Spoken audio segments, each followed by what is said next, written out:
안녕하세요, 5학년 여러분. 즐거운 역사 수업 시간이 돌아왔습니다. 처음부터 버벅거리네요. 이제 거의 마무리가 되는 시점이어가지고, 나도 이제 정신이 없나 봐요. 오늘도 변함없이 일요일에 이렇게 녹화를 하고 있습니다. 딴 얘기 그만하라고요? 알겠어요. 딴 얘기 그만하고 바로 수업할게요. 오늘은 사회책 129쪽이고요. 사회공책 준비하면 되겠습니다. 우리 일제 침략과 광복을 위한 노력 2-2단원 마지막 차시예요. 요거는 나라를 되찾으려는 다양한 노력.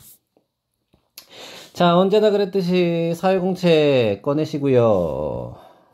하나 써주시지요. 뭐라고 쓰냐면 민족, 말살, 정책이라고 써주세요.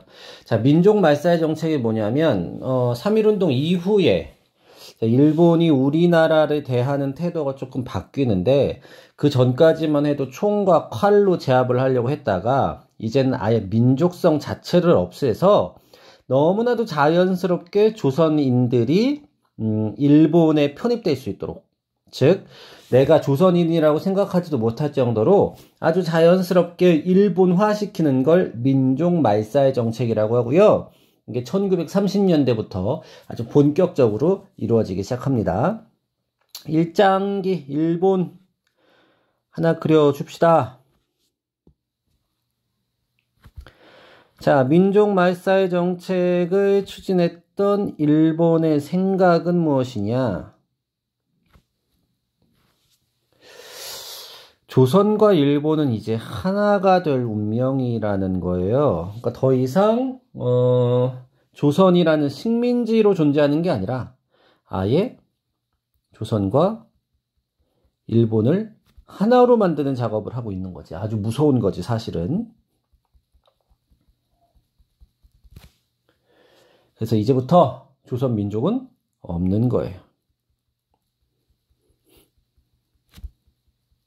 그러면 누가 있어? 뭐만 있어? 그렇지. 일본 사람들만 있는 거지. 얘 코 한번 칠해주고 올게요. 뿅. 색칠하고 왔습니다. 자, 민족 말살 정책, 어떤 민족 말살 정책을 펼쳤는지 한번 보자고요. 어떤 민족 말살 정책이냐면, 첫 번째, 가장 중요한 건 말이야, 그치? 말. 우리가 이렇게 한국말을 쓰는 거가 우리 문화, 또 우리 민족의 얼을 잘 나타내는 건데, 우리 말, 우리 글 못 쓰겠어요. 일본 말과 일본 글을 강요했고, 이걸로 계속 교육을 했습니다. 그래서 학교에서도 조선어, 한글을 못 쓰겠어요. 그리고 신사참배라는 걸 했어요. 신사참배라는 건 뭐냐면, 신사가 뭐냐면 일본을 위해서 죽은 장군, 또 일본의 큰 업적을 남긴 귀족들, 왕족들을 모아놓은 것이거든요. 그 사람들을 이렇게 신으로 만들어 놓은 사당인데, 거기에 가서 우리나라 사람들이 절을 하고 충성을 맹세하는 거야.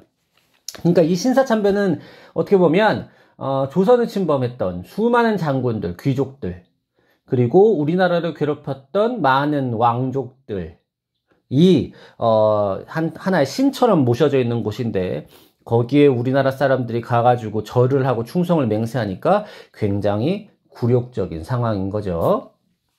여기에다가 조선 민족은 워낙에 게으르고 못 살아. 그리고 니네 문화는 미천해. 우리 일본의 문화가 훨씬 더 뛰어나. 역사적으로 왜곡을 계속해요. 역사 왜곡 작업을 계속하고, 그리고 나서 우리나라 이름도 못 쓰게 합니다. 이걸 창씨 개명이라고 해요. 일본식으로 성과 그 다음에 이름을 완전히 바꿔버리는 거지. 그래서 창씨 개명을 하지 않으면 취직도 못하고 어디 무슨 서류도 못 대게 할 정도로 아주 악랄하게 괴롭힙니다. 이런 식으로 하다 보니까 사람들이 점점 일본 말, 일본 글, 일본 문화, 일본의 역사, 그리고 일본식 이름까지 가지면서 우리나라 문화가 점점 사라지는 위기를 맞게 되고, 당시 이때 이제 1930년대부터 태어났던 조선인들은 자기가 일본 사람이라고 생각하고 살았던 사람들도 꽤 많았다고 전해져요. 자, 1930년에 또 어떤 일이 있었냐면 1930년대에 전쟁을 일본이 일으켜요. 그러면서 우리가 전쟁으로 인한 피해를 많이 받게 되죠. 전쟁으로 인한 피해. 자, 어떤 전쟁이었냐면 1937년부터 1945년까지 전쟁이 이어지는데 중일전쟁. 일본하고 중국하고 싸운 중일전쟁. 자, 청일전쟁하고는 좀 다른 거예요. 이거는 이제 청나라는 망했고, 이제 중국이 만들어졌는데, 중국 본토로 일본이 쳐들어가가지고 싸웠던 중일전쟁이에요. 이 중일전쟁이 이제 하나의 큰 세계대전과 함께 휩쓸려 가면서 진행이 됐고, 그리고 얼마 되지 않아서 제2차 세계대전이 발발합니다. 제2차 세계대전이 발발하면서 일본이 독일 편에 서서 진행이 됐고, 그리고 이 전쟁의 일환 중에 하나였던 태평양 전쟁을 일본이 주도를 하면서 전쟁의 소용돌이 속으로 들어가게 되는 거죠. 자, 이게 일본만 손해를 봤으면은 뭐 할 말이 없는데, 우리나라 사람들이 어마무시하게 피해를 많이 봤어요. 맨 처음에 강제징용. 강제징용은 뭐냐면 군인으로 끌고 가. 싸워야 되니까. 그리고 노동자. 이렇게 강제로 차출해서 아주 열악한 환경에서 모진 고생을 했죠.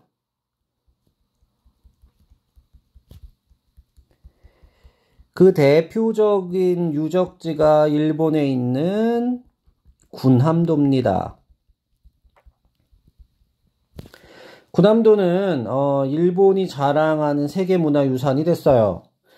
세계문화유산이 됐지만 우리나라에서 이야기하기를 그 당시 협의하면서 이 군함도가 우리 대한민국을 식민지배하면서 굉장히 많은 사람들이 피해를 받았고 여기서 많이 죽어갔다는 걸 반드시 명시를 해라 라는 합의 속에서 군함도가 세계문화유산이 됐는데 일본이 그걸 지키지 않고 있어요.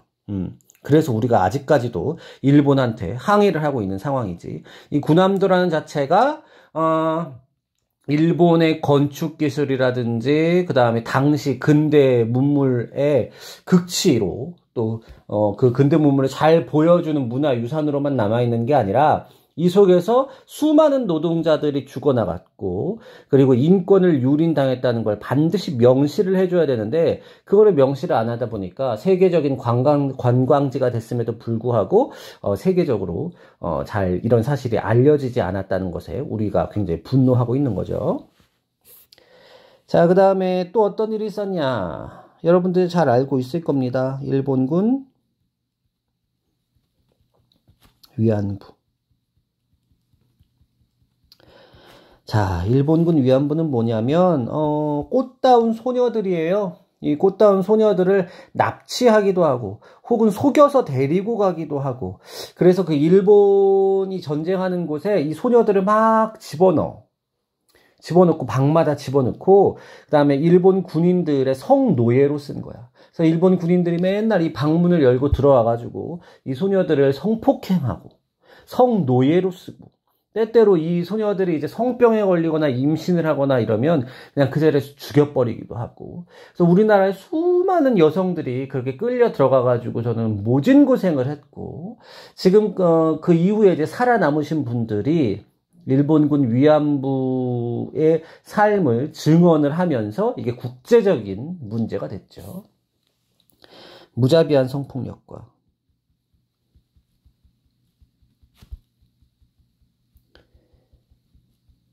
인권 유린의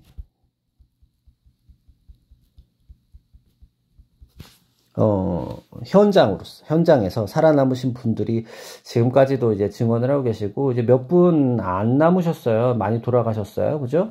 그래서 우리 수요일마다 일본 대사관 앞에서, 이렇게, 일본군 위안부에게 제대로 사과해라. 라는 시위를 계속하고 있죠. 일본은 아직까지도 이 일본군 위안부 문제에 대해서 제대로 사과하고 배상한 적이 없다는 거, 그것도 여러분들이 잘 알고 있으면 되겠습니다. 자, 이렇게 어려운 상황 속에서도 우리 것을 지키고자 열심히 노력했던 독립운동가들이 있어요. 우리 것을 지키기 위한 노력. 자, 충북이 낳은 위대한 역사학자 중에 한 분입니다. 단재 신채호 선생님이시거든요. 하나 그려주죠, 여러분.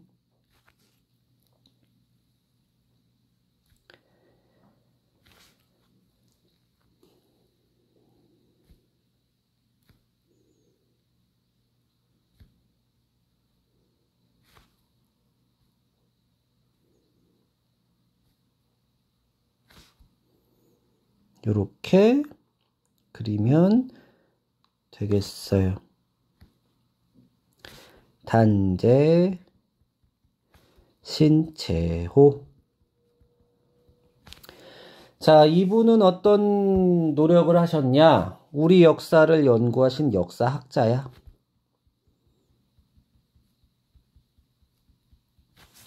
그리고 조선 상고사 같은 아주 위대한 역사책, 그리고 각종 위인전들을 집필하셨죠. 자, 이걸 했던 이유는 뭐냐? 이분이 일본의 역사 왜곡에 맞서서 우리 역사를 바로 세우고자 하는 의지가 아주 강하셨던 분이고, 이 충북이 낳은 단재 신채호 선생님으로 여러분들이 알고 있으면 되겠고, 그래서 충북에서 선생님을 하는 모든 사람들은 이 단재, 신채호 선생님의 호가 단재거든요. 이 단재의 이름을 딴 단재교육연수원이라는 곳에서 교육을 받고 이제 교단에 서게 됩니다. 학교로 오게 돼요. 그래서 모든 선생님들은 이 단재 신채호 선생님의 동상에 서져 있는 단재교육연수원에 들어가서 마지막으로 선생님이 되는 관문을 거쳐서 여러분들을 만나게 되는 거지. 그 정도로 신채호 선생님은 아주 많은 분야에서 아주 공부를 열심히 하셨고, 특히나 역사 분야에서 많은 글을 남기신 분입니다. 자, 신채호 선생님 이렇게 색칠도 한번 해봤고, 그 다음에 한번 더 그리죠. 우리 역사뿐만 아니라 우리 글도 중요하다 그랬잖아요. 그죠? 자, 우리 글을 위해서 열심히 노력하신 분들이 있습니다. 그 중에 대표적인 분이 주시경 선생이에요. 주시경 선생을 비롯한 그의 제자들이 만든 조선어학회. 자, 주시경 선생을 하나 그려주죠.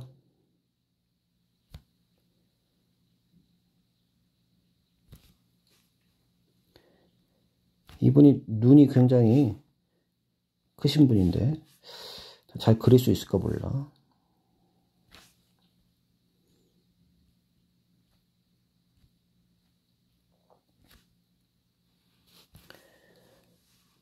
여러분들도 그냥 이렇게 그리면 되겠어요.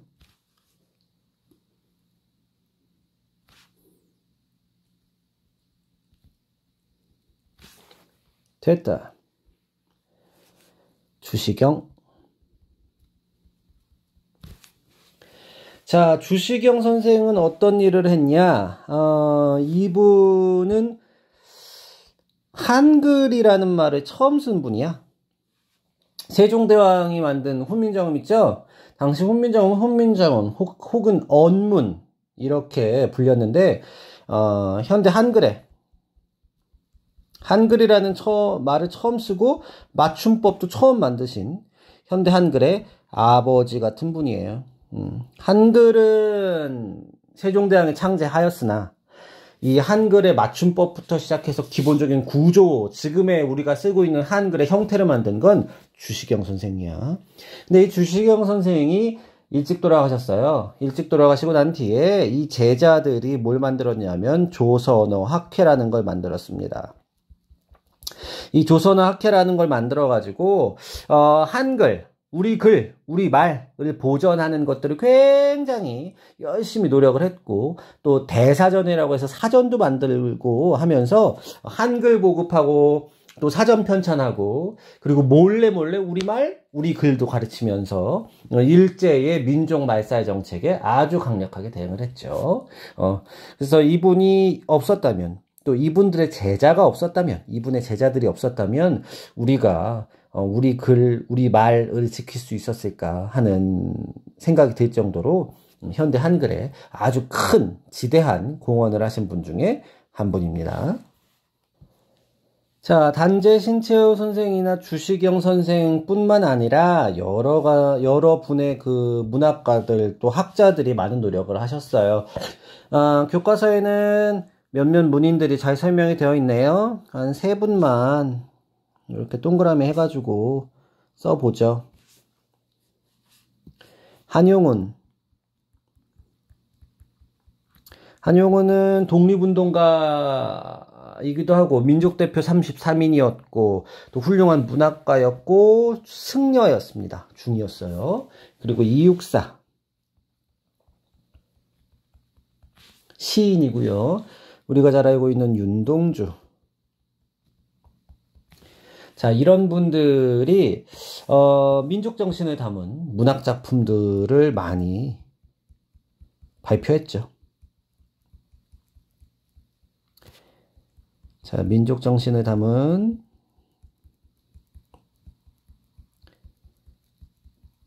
문학 작품을 많이 발표했고, 이분들의 그 문학들이 아직까지도 우리에게 큰 감동을 주고 있죠. 한용운의 임의 침묵이라든지, 이육사의 광야, 윤동주의 별에는 밤, 이런 시는 당시에 우리나라의 시대상뿐만 아니라 아주 문학적인 가치가 뛰어난, 작품성이 뛰어난 작품으로서 여러 사람들한테 사랑을 아직까지도 폭넓게 받고 있는 문학작품 중에 하나입니다. 자, 여기까지가 일제 침략과 광복을 위한 노력, 나라를 되찾으려는 다양한 노력에 관한 이야기들이었어요. 자, 밑줄 한번 그어봅시다. 밑줄 한번 긋고 사회책 정리하자고요, 같이. 자, 1930년대 이후로 우리나라 사람들은 우리말 대신 일본어를 쓰도록 강요당했고요. 식민지배를 받는 것이 당연하다고 생각하게 할 정도로 역사를 왜곡했어요. 그리고 신사참배, 그리고 일본식으로 바꿔야 하는 창씨 개명, 이름을 일본식으로 바꾸는 창씨 개명 등을 요구받았죠. 강요받았죠. 그뿐만 아니라 1937년에 중일전쟁이 시작되면서 우리나라 사람들은 무기공장에서 일하는 노동자나 전쟁 군인으로 동원돼서 아주 고생을 많이 했고, 특히나 일본군 위안부로 끌려간 여성들은 진짜 말로 형언할 수 없는 고통을 당했다는 거 여러분들이 알고 있을 겁니다. 일본군 위안부와 수요 시인은 다시 한번 여러분들이 잘 읽어주세요. 그리고 이분들이 돌아가시고 나서도 우리가 이분들의 고통을 잊지 않고 끝까지 일본한테 사과를 받아내야 된다는 거. 20년이 될지 30년이 될지 모르겠지만 그 뒤에는 이제 이분들이 안 계시겠지. 나이가 드셨으니까. 다만 20년, 30년 뒤에는 여러분들이 30대, 40대가 돼서 한 나라, 우리나라를 이끌어가는 큰 어른들이 되어 있을 거잖아요. 그죠? 그때도 이 위안부를 꼭 잊지 말고 기억하면서 일본의 사죄를 요구할 수 있는 힘을 길러내자고요. 알겠죠?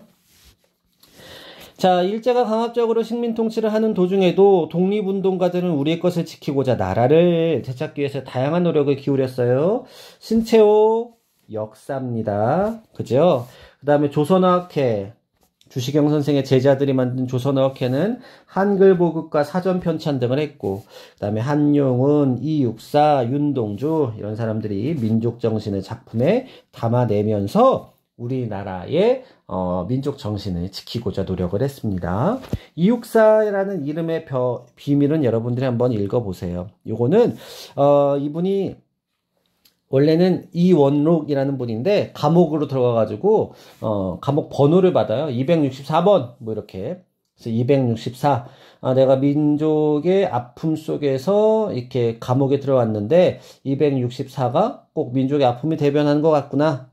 해서 육사, 이육사라고 자기 이름을 바꿉니다. 자, 충북이 낳은 위대한 역사학자인 신채호 선생에 대해서도 잘 나와 있네요. 그죠? 신채호 선생이 이런 사람이었다는 거, 이런 것들 썼다는 거 잘 알고 있을 거고, 신채호가 이순신전, 을지문덕전과 같은 전기를 쓴 까닭, 뭘까요? 왜 이순신, 을지문덕, 이렇게 외세 침략에 아주 열심히 맞서 싸운 사람들의 위인전을 썼을까요? 그쵸? 일제에 맞서,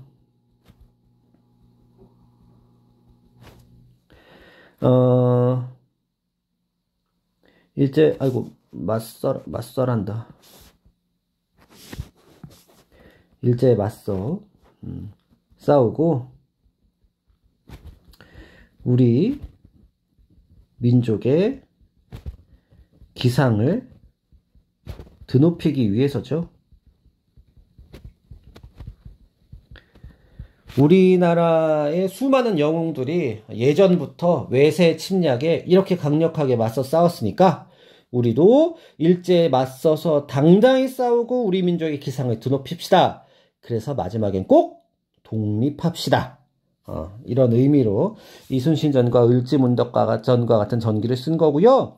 여러분들이 신채호 선생처럼 역사책을 쓴다면 누구를 쓰고 싶은지 또 한번 여러분들이 이거 써가지고 검사 받으면 되겠어요. 알겠죠? 자, 여기까지 해서 나라를 되찾으려는 다양한 노력 마무리 짓겠습니다. 여러분들 고생 많았고요. 다음 시간에 또 즐거운 재밌는 역사 수업 시간이 되었으면 좋겠네요. 다음 시간에 보겠습니다. 고생했어요. 안녕.